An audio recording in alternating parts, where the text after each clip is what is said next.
Hello my dear friends, welcome back to the class. मैं हूं अंबिका सिंह, आप सभी के अपने अकाउंटेंसी एजुकेटर। आप सभी क्लास 12th अकाउंट स्टूडेंट्स का बहुत बहुत स्वागत करती हूं आप ही के अपने फेवरेट चैनल मैग्नेट ब्रेन्स पर, जो आप सभी को प्रोवाइड कराता है 100% free as well as high quality education. जी हाँ दोस्तों, बिल्कुल यहाँ पर हम आपको सीबीएसई बोर्ड के अलावा अदर स्टेट बोर्ड के कोर्सेज भी प्रोवाइड कराते हैं, जैसे कि दिल्ली, बिहार, यूपी, एमपी और राजस्थान बोर्ड। इंग्लिश मीडियम के कोर्सेज आपको मिल जाएंगे, इसके अलावा हिंदी मीडियम के कोर्सेज भी हम आप लोगों को प्रोवाइड करते हैं। यदि इंग्लिश मीडियम की बात करूं तो क्लास केजी से लेकर क्लास 12th तक के कोर्सेज हम आप लोगों को प्रोवाइड करते हैं, वो भी अपने ही चैनल से, ठीक है। और यदि मैं बात करूं हिंदी मीडियम के कोर्सेज की, तो वो आपको क्लास 6 से लेकर क्लास 12 तक हम प्रोवाइड करते हैं, और उसके लिए हमारा एक सेपरेट हिंदी मीडियम चैनल है, तो आप वहां जाकर जरूर चेक करें, तो आपको हिंदी मीडियम के कोर्सेज भी आराम से मिल जाएंगे।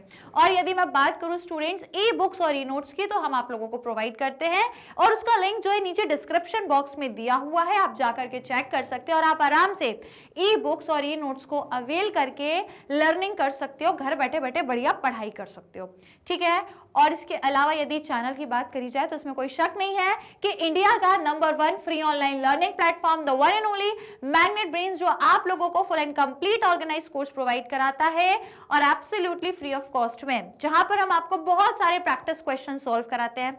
जैसे कि टॉपिक वाइज हम एक्सरसाइज के क्वेश्चन करते हैं, उससे पहले हम आपको टॉपिक वाइज पहले तो डिटेल्ड एक्सप्लेनेशन प्रोवाइड करते हैं, फिर हम MCQ, assertion reason, important question, sample paper भी सॉल्व कराते हैं आप लोगों को, प्रीवियस ईयर क्वेश्चंस। तो मतलब देखा जाए तो एक पूरा कंप्लीट पैकेज, जो अगर आप चैनल्स पर या प्लेटफॉर्म्स पर देखोगे तो जिसके लिए अच्छा खासा पेड सब्सक्रिप्शन लिया जाता है, पर यहाँ पर आप लोगों के लिए फ्री ऑफ कॉस्ट पर वो सभी चीजें अवेलेबल है, राइट। तो आपको कोई पेड सब्सक्रिप्शन नहीं लेना, कोई चार्जेस नहीं पे करने, ना ही कोई फीस देनी है, बस आपको हमारे चैनल यूट्यूब चैनल से जुड़े रहना है। डेली क्लासेस और सारा कंटेंट हम आपसे यहीं पर शेयर करते हैं, तो बस आप क्या करो, चैनल से कनेक्ट हो जाओ, यूट्यूब चैनल को, हमारे यूट्यूब चैनल मैग्नेट ब्रेन्स को जरूर सब्सक्राइब कर लो।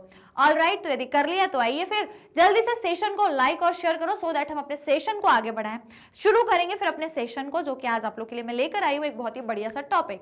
ओके, तो सभी ने लाइक शेयर कर दिया है, सब्सक्राइब कर दिया है, so let's begin the session my dear students. So class 12th के जितने भी अकाउंट्स की मेरी सेना है, जितने भी अकाउंट्स के मेरे स्टूडेंट्स हैं, मेरे रॉक स्टार्स हैं, सभी को पता है कि हम लोग क्या पढ़ रहे हैं, अपना चैप्टर नंबर 9, और जिसका नाम है company accounts, issue of debentures. Alright, तो आइए इसमें आज हमको क्या देखना है, disclosure of debentures in the balance sheet. तो आप लोगों को याद होगा कि जैसा कि हमने जो 8th चैप्टर था शेयर कैपिटल में, उसमें भी सीखा था कि शेयर कैपिटल को अपनी बैलेंस शीट में कहाँ रिकॉर्ड करना है, कैसे डिस्क्लोज करना है ना। अब हम लोग क्या करने वाले हैं, देखने वाले हैं कि अपनी बैलेंस शीट में हम लोगों को डिबेंचर्स को कैसे डिस्क्लोज करना है। हमने जैसे शेयर कैपिटल को किया था, वैसे ही हम अब अपनी बैलेंस शीट में जो डिबेंचर्स है उनको भी कहीं ना कहीं शो करते हैं, राइट। तो आज मैं आपको वही बताने वाली हूँ, सारा अपन लोग सिनेरियो डिस्कस करने वाले हैं।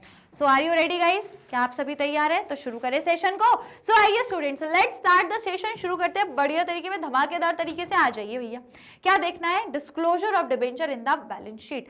बैलेंस शीट में कहाँ इसको शो करना है, तो आइए भाई साहब।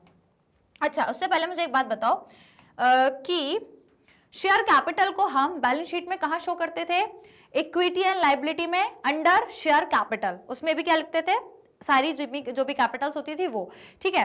तो बैलेंस शीट में जो हमारी हेडिंग, सब हेडिंग और बहुत सारी चीजें हैं, ठीक है, तो वो हम क्या लिखते थे, इक्विटी एंड लायबिलिटी, उसमें शेयर कैपिटल, और उसमें शेयर होल्डर्स फंड, और शेयर होल्डर्स फंड के अंदर हम लिखते थे अपनी शेयर कैपिटल। याद आया कि नहीं आया यार, जल्दी बताओ, आया याद, राइट। तो अब यहाँ पे देखो, अब डिबेंचर्स को कैसे लिखना है। सो डिबेंचर्स आर बोरोइंग, ये भूलो मत, ये मत भूलो, डिबेंचर्स आपकी बोरोइंग है, it is not a capital.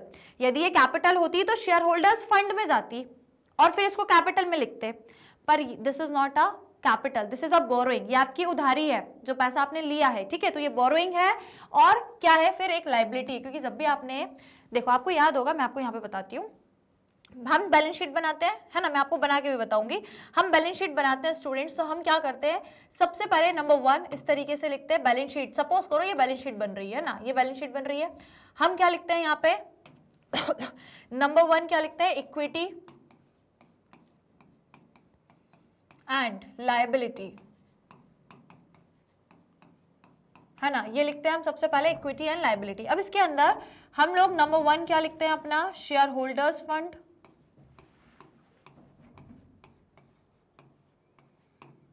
Share holders fund,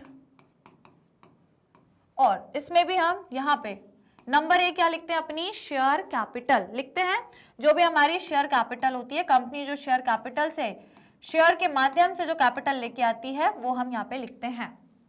clear, ये हो गई अपनी शेयर कैपिटल। इस तरीके से हम शेयर कैपिटल को बैलेंस शीट में शो करते हैं, राइट। अब देखो, आपको पता है हम इसको यहाँ क्यों शो कर रहे हैं, क्योंकि जो शेयर कैपिटल है वो हमारी एक कैपिटल की तरह है, मतलब हमारी इक्विटी है, इसलिए शो कर रहे हैं। बट यदि मैं डिबेंचर की बात करूं तो debenture is not a equity, क्योंकि ये कैपिटल नहीं है। डिबेंचर आपकी बोरोइंग है, तो ये आएगी आपकी लायबिलिटीज में, लायबिलिटीज में शो करेंगे। तो अब हम इसको कहाँ शो करते हैं मैं आपको बताऊंगी, राइट। तो ये तो हो गया अपना नॉर्मल सिनेरियो जो हमने शेयर कैपिटल में देखा था। अब मैं आपको यहाँ पे बताती हूँ, राइट। तो आपको पता है ये बोरोइंग है, कंपनी की ये लायबिलिटी होती है। इज इट क्लियर, यहाँ तक की कहानी है। अब आपको आगे देखो, Hence, they are shown in the equity and liability part of the balance sheet। तो इनको भी इक्विटी एंड लायबिलिटी में ही दिखाएंगे, ठीक है, क्योंकि लायबिलिटी है ना, तो इक्विटी एंड लायबिलिटी में ही दिखाएंगे, राइट। अब आगे देखो, डिबेंचर्स में be issued for long term और शॉर्ट टर्म। तो अब ये डिपेंड करता है, डिबेंचर आपके लंबे टाइम के लिए भी हो सकते हैं, मतलब 1 साल से यदि ज्यादा के हैं वो, अब 1 साल से ज्यादा मतलब वो 4 साल, 5 साल, 10 साल, 8 साल ऐसे हो सकते हैं। और दूसरा हो सकता है कि डिबेंचर आपके शॉर्ट टर्म के लिए हो, मतलब 1 साल के अंदर अंदर के, ठीक है, 1 साल के अंदर अंदर के, तो वो दोनों हो सकते हैं, 1 साल के अंदर के, 1 साल के बाहर के, तो लॉन्ग एंड शॉर्ट टर्म दोनों हो सकते हैं।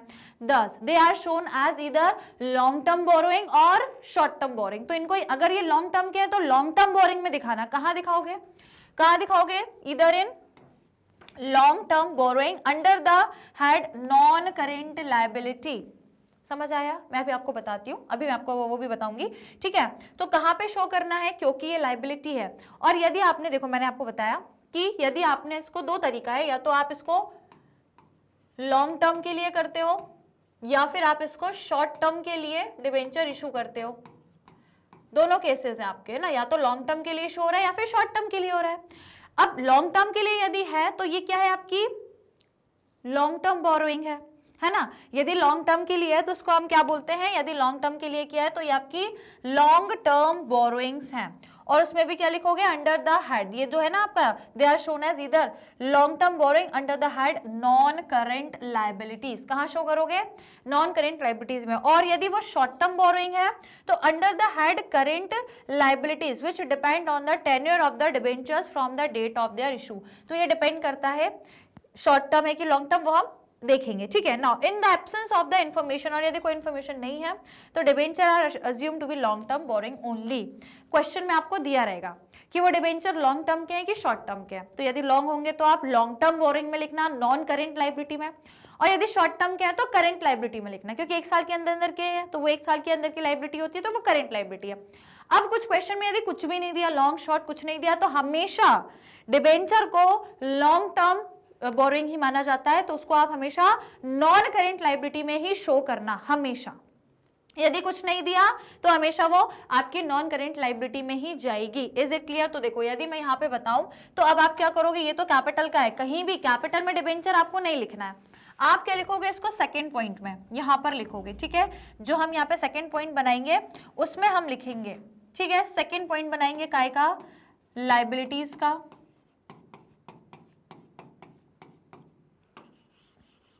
सॉरी यहाँ पे बनाएंगे हम अपनी नॉन करेंट लायबिलिटीज, ठीक है। नॉन करेंट लायबिलिटीज बनाएंगे और उसके अंदर क्या लिखेंगे अपने, लॉन्ग टर्म बोरोइंग,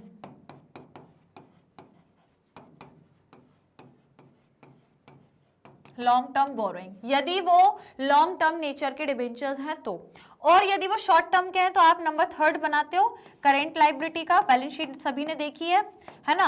तो क्या लिखोगे, करेंट लायबिलिटी, करेंट लायबिलिटी में नंबर 1 क्या डाल के लिखोगे, short term borrowing, short term borrowing. बताओ समझ में आया, इस तरीके से बैलेंस शीट में शो करना है। सबसे पहले लिखोगे इक्विटी एंड लायबिलिटी, ये पॉइंट नहीं आएगा क्योंकि शेयर नहीं है तो ये नहीं लिखना है। ये तो मैंने आपको जस्ट एग्जांपल बताया था कि शेयर में हम क्या करते थे, ये नहीं लिखना है। आप डायरेक्टली लिखोगे नंबर 1, बैलेंस शीट में डालोगे नंबर 1 इक्विटी एंड लायबिलिटी, ठीक है। अब शेयर कैपिटल है ही नहीं इस चैप्टर में, डिबेंचर पढ़ रहे तो ये नहीं लिखना, डायरेक्टली आप क्या लिखोगे यहाँ पे नंबर 1 नॉन करेंट लायबिलिटी, यदि वो लॉन्ग टर्म की है तो लिखना non current liability long term borrowing. और यदि वो डिबेंचर शॉर्ट टर्म के हैं तो फिर क्या लिखोगे, करंट लायबिलिटी में शॉर्ट टर्म बोरोइंग। समझ आया, इस तरीके से बैलेंस शीट में आपको शो करना है, राइट। अब हम आगे देखें क्या लिखा है, ये हो गया अपना कंप्लीट। अब अपन आगे बढ़ते हैं, आगे बढ़ेंगे। Now debenture when long term borrowing या फिर नॉन करेंट लायबिलिटी, तो यदि आपके जो डिबेंचर है वो लॉन्ग टर्म वाले हैं ठीक है, कौन से भाई साहब, लॉन्ग टर्म वाले, राइट। तो लॉन्ग टर्म यदि बोरोइंग है आपकी, मतलब वो आपके क्या है, नॉन करेंट लायबिलिटी है, नॉन करेंट लायबिलिटी है, लॉन्ग टर्म यदि बोरोइंग है। तो सबसे पहले क्या बोलूं मैं, देखो debentures are classified that is shown in the balance sheet under main head non current liabilities. तो मेन हेड क्या रहेगा आपका, नॉन करेंट लायबिलिटी। मैंने बताया कि यदि आपके डिबेंचर लॉन्ग टर्म के हैं तो अब आप क्या करोगे, सबसे पहले हेडिंग क्या दोगे, हेडिंग नॉन करेंट लायबिलिटी, ठीक है। तो हेडिंग क्या देंगे, नॉन करेंट लायबिलिटी। उसके अंदर सब हेडिंग क्या देनी है, लॉन्ग टर्म बोरोइंग, ठीक है, सब हेडिंग करके लिखेंगे, ठीक है। तो सब heading long term borrowing when they are redeemable after 12 months, ठीक है। यदि वो एक साल के अंदर के, मतलब जैसे ही एक साल हुआ, जैसे ही 12 महीने हुए, यदि उनको लौटा रहे हो तो वो आपके लॉन्ग टर्म काय में आएंगे, शॉर्ट टर्म में। और यदि वो, एक मिनट, आफ्टर 12 मंथ, सॉरी, यदि उनको रीपे करना है आपको आफ्टर 12 मंथ्स और after the period of operating cycle from the reporting date, that is the date of balance sheet whichever is later, clear. तो यदि एक साल के बाद उनका रीपेमेंट है, 12 महीने होते हैं एक साल में, तो यदि 12 महीने के बाद उनका रीपेमेंट है, एक साल के अंदर अंदर है ही नहीं, एक साल के अंदर आपको रीपेमेंट नहीं करनी है, देन वो आपके क्या है, लॉन्ग टर्म बोरोइंग है, नॉन करेंट लायबिलिटी है। और यदि एक साल के अंदर अंदर करनी है तो शॉर्ट टर्म है, ठीक है, ये तो आप समझ ही गए होंगे। Now whether debenture are to be shown as long term borrowing or short term borrowing, it is determined on the date of issue of a debenture। तो जिस दिन आपने इशू करा है उस दिन से आप डिसाइड करोगे कि वो, ऐसा नहीं अकाउंटिंग ईयर नहीं देखना है आपको, जिस दिन इशू करे जब से लेकर एक साल गिनना है आपको। ऐसा नहीं कि 1 अप्रैल से 31 मार्च अकाउंटिंग पीरियड के हिसाब से देखोगे, नहीं, जिस डेट पर आपने उन डिबेंचर को इशू करा है उस दिन से देखो एक साल कब हो रहा है, ठीक है। और यदि उस एक साल के अंदर अंदर आप रिटर्न कर रहे हो तो आप फिर उसको शॉर्ट टर्म बोलोगे, यदि एक साल के बाद कर रहे हो तो लॉन्ग टर्म, क्लियर, समझ आया। अब अपन आगे बढ़े, तो ये हमने देखा जब डिबेंचर्स आपके नॉन करेंट लायबिलिटी के हैं क्योंकि वो लॉन्ग टर्म नेचर की बोरोइंग है। अब आइए नंबर सेकंड, डिबेंचर जब वो शॉर्ट टर्म बोरोइंग होती है तो हम उसको करेंट लायबिलिटी में लिखते हैं, है ना। तो यहाँ पे दो चीजें, debenture issue during the year, यदि आपने ड्यूरिंग द ईयर उसको इशू करा है तो क्या करेंगे, debenture are classified that is shown in the balance sheet under the head, किसके अंदर, अंडर करेंट लायबिलिटी। और सब हेडिंग क्या लिखोगे, शॉर्ट टर्म बोरोइंग, राइट। जैसे मैंने बताया यदि शॉर्ट टर्म का है तो करेंट लायबिलिटी और शॉर्ट टर्म बोरोइंग।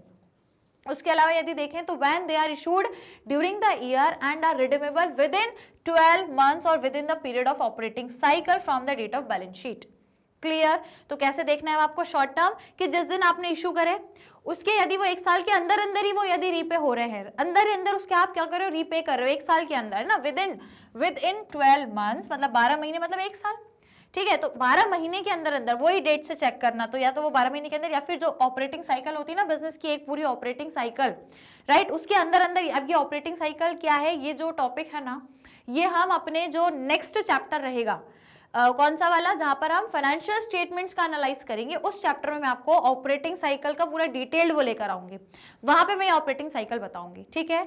अभी बस इतना जान लो क्योंकि यहाँ ऑपरेटिंग साइकिल का इतना कुछ इंपॉर्टेंस है नहीं, ये ऑपरेटिंग साइकिल हम लोग अगले चैप्टर में पढ़ेंगे, है ना, जब आपको और अच्छे से क्लियर हो जाएगा। तो ये टॉपिक अभी यहाँ पे यदि एक्सटेंड करूंगी तो टाइम उसी में चला जाएगा, तो ये ऑपरेटिंग साइकिल हम नेक्स्ट चैप्टर में पढ़ेंगे, टॉपिक आपका वहां पर है, राइट। तो अभी बस इतना देखो कि यदि वो बोरोइंग आपकी जो आपने डिबेंचर्स इशू करे हैं, यदि उसमें रिडीम करना है, रीपे करना है 12 महीने के अंदर अंदर, तो ये क्या है, शॉर्ट टर्म, क्लियर। बस ये इंपॉर्टेंट है, इतना आप लोग को देखना है।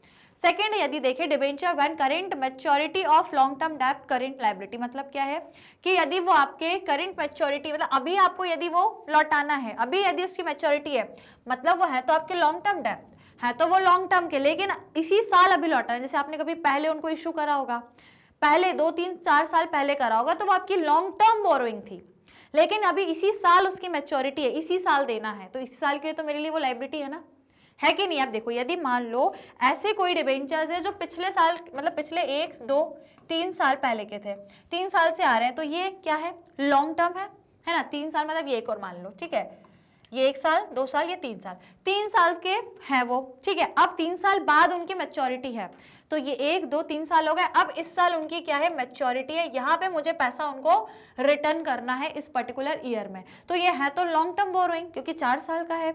लेकिन अब इन लॉन्ग टर्म जो बोरोइंग थी या जो लॉन्ग टर्म डिबेंचर थे पिछले 3 साल से थे, ये ना 1 2 और 3, और चौथे साल में इनका रीपेमेंट होना था। तो 3 साल हो गए, ये लॉन्ग टर्म बोरोइंग थी, 3 साल हो गए, लॉन्ग टर्म डिबेंचर्स थे।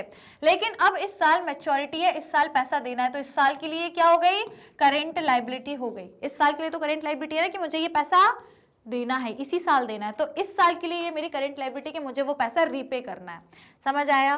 तो अब इस कंडीशन में क्या करना है, part of debenture out of the long term borrowing that become due for redemption within 12 months और within the period of operating cycle from the date of balance sheet is termed as current maturity of long term debt. समझ में आया क्या हुआ ये, कि जो आपके लॉन्ग टर्म के डिबेंचर्स थे, यदि उनका ड्यू डेट है, इसी साल उनको रिडीम करना है ना, जैसे मैंने बोला ये लॉन्ग टर्म थे लेकिन इसी साल मैच्योरिटी है, इसी साल उनका रीपेमेंट होना है ना, मैच्योरिटी आ गई मतलब इस साल चौथे वर्ष में उनका रीपेमेंट है, राइट। तो वो रीपेमेंट करना वो भी इसी साल करना है, 12 months के अंदर अंदर ही करना है मुझे।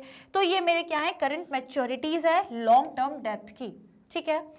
The amount is shown as short-term borrowing under the main head current liability as current maturity of long term। तो इसको आप कैसे शो करेंगे, अब इसको हम कैसे शो करेंगे, सबसे पहले तो हम क्या बनाएंगे, शॉर्ट टर्म बोरिंग शो करेंगे, लेकिन हेडिंग क्या डालना है, करेंट लायबिलिटी। और कैसे शो करोगे, current maturity of long term date, मतलब यहाँ पे करंट लायबिलिटी है, इसके अंदर आप शो करोगे क्योंकि है ये पुराने पर मैच्योरिटी इसी साल है। तो करंट लायबिलिटी में डालोगे आप, नीचे यहाँ पर लिखोगे, क्या लिखोगे, शॉर्ट टर्म बोरोइंग्स, और क्या लिखना है आपको, ये कहाँ गया, current मैच्योरिटीज of long term debts. Is it clear? क्या है आपकी करंट मैच्योरिटी है, इसी साल आपको पैसा देना है अपने लॉन्ग टर्म डेट्स पर। Is it clear? समझ में आया बैलेंस शीट में कैसे शो होगा? बताओ आप, कोई दिक्कत कोई समस्या किसी भी स्टूडेंट को? समझ में आया कैसे क्या करना है? दोनों तीनों चीजें आ गई, लॉन्ग टर्म डेप्थ है, शॉर्ट टर्म डेप्थ है, तो कैसे क्या शो करना है। बस मेन आपका ये बैलेंस शीट से रिलेटेड है। अभी हम लोग ऐसे क्वेश्चन में आप लोगों को कराऊंगी, बैलेंस शीट में शो करना भी बताऊंगी, नेक्स्ट सेशन में हम लोग वो भी लेके आएंगे क्वेश्चन। तो अभी बस इस तरीके से शो करना है हमको। अब बैलेंस शीट में तो दिक्कत नहीं है क्योंकि हम शेयर वाले चैप्टर में बैलेंस शीट बहुत बना के आए हैं, ठीक है। तो अब आपको दिक्कत नहीं आएगी, बस ये याद रखो इसके अंदर डायरेक्टली आपको ये चीजें लिखनी है। Is it clear? राइट, समझ में आया भाई सब सभी को? तो लाइक शेयर जरूर कर देना। सभी स्टूडेंट को बोलूंगी, सभी को क्या करना है, लाइक एंड शेयर करना है। राइट, कर दिया, आगे बढ़े फिर। राइट, चलिए हो गया, फिर अब आगे बढ़ना ही नहीं है, ठीक है। तो आज हमें सिर्फ डिस्क्लोजर ही देखना था कि हमारे जो डिबेंचर्स होते हैं उनको हम कैसे डिस्क्लोज करते हैं। तो यदि आप चाहें तो उसका स्क्रीनशॉट ले सकते हैं, वैसे तो चाहें तो आप लोग ले सकते हो। डन, चलिए। तो यदि ले लिया तो चलो, आज मुझे सिर्फ आप लोगों को यही बताना था कि जो हमारे डिबेंचर्स होते हैं उन्हें हम या तो वो लॉन्ग टर्म डिबेंचर्स हैं या शॉर्ट टर्म डिबेंचर्स है, जैसे भी है, बैलेंस शीट में कैसे शो करेंगे। आई होप अब आप लोगों को क्लियर हो गया होगा। ऑल राइट स्टूडेंट्स, तो चले फिर। राइट, तो चलिए स्टूडेंट्स, फिर हम लोग अब नेक्स्ट सेशन में मिलेंगे। जो भी अगला टॉपिक रहेगा वो मैं आपके लिए लेकर आऊंगी, तो नेक्स्ट सेशन में हम उसे डिस्कस करेंगे। इसी तरीके से डेली हमारी क्लासेस हैं, डेली आप लोग को कनेक्टेड रहना है। डेली क्लासेस में इसी चैनल, इसी प्लेटफॉर्म मैग्नेट ब्रेन्स पर, जो आप सभी को प्रोवाइड कराता है 100% free as well as high quality education. जी हाँ, बिल्कुल। यहाँ पर हम आपको सीबीएसई बोर्ड के अलावा अदर स्टेट बोर्ड के कोर्सेज भी प्रोवाइड कराते हैं, जैसे कि दिल्ली, बिहार, यूपी, एमपी और राजस्थान बोर्ड, वैदिक मैथ्स क्रैश कोर्स और स्पोकन इंग्लिश के कोर्सेज भी आपको मिल जाएंगे। इसके अलावा जो हमारा यूट्यूब चैनल है, यहाँ पर भी आप लोगों को पूरे कोर्सेज मिलेंगे। हर एक सब्जेक्ट की प्लेलिस्ट है, जाकर के आप चेक कर सकते हैं और आप आराम से कोर्सेज यहाँ से देख सकते हो फ्री ऑफ कॉस्ट में। चैनल को जरूर सब्सक्राइब कर लेना, और या फिर चाहे तो हमारा मोबाइल ऐप डाउनलोड कर सकते हो। अदरवाइज हमारी वेबसाइट पर भी कंप्लीट कोर्स अवेलेबल है, आप जरूर चेकआउट करें। और चाहें तो यहाँ से भी आप कंप्लीट कोर्स देख सकते हो। और यदि आप चाहें तो ई बुक्स और ई नोट्स को अवेल करके पढ़ाई कर सकते हो बढ़िया तरीके से, घर बैठे बैठे, है ना। और यदि आपको अवेल करना है तो उसका जो लिंक है नीचे दिया हुआ है डिस्क्रिप्शन बॉक्स में, आप देख सकते हैं, और लिंक को क्लिक करोगे तो आप अवेल कर सकते हो ई बुक्स और ई नोट्स। और यदि स्टूडेंट्स आप other social media platform use करते हो, जैसे YouTube, Facebook, Instagram, Twitter, WhatsApp, तो यहाँ पर भी आप हमें फॉलो जरूर करें। फॉलो करके अपनी लर्निंग को इंटरेस्टिंग और अमेजिंग बनाएं। राइट, तो फिलहाल जल्दी से फॉलो कर लीजिएगा, आज के सेशन को लाइक शेयर कर दीजिएगा, और मिलेंगे फिर हम लोग नेक्स्ट वाले सेशन में, ठीक है। तो चैनल को क्या करना है, सब्सक्राइब करना है। ऑल राइट, तो चलिए, we see you guys again in the next session. Till that take care and keep learning.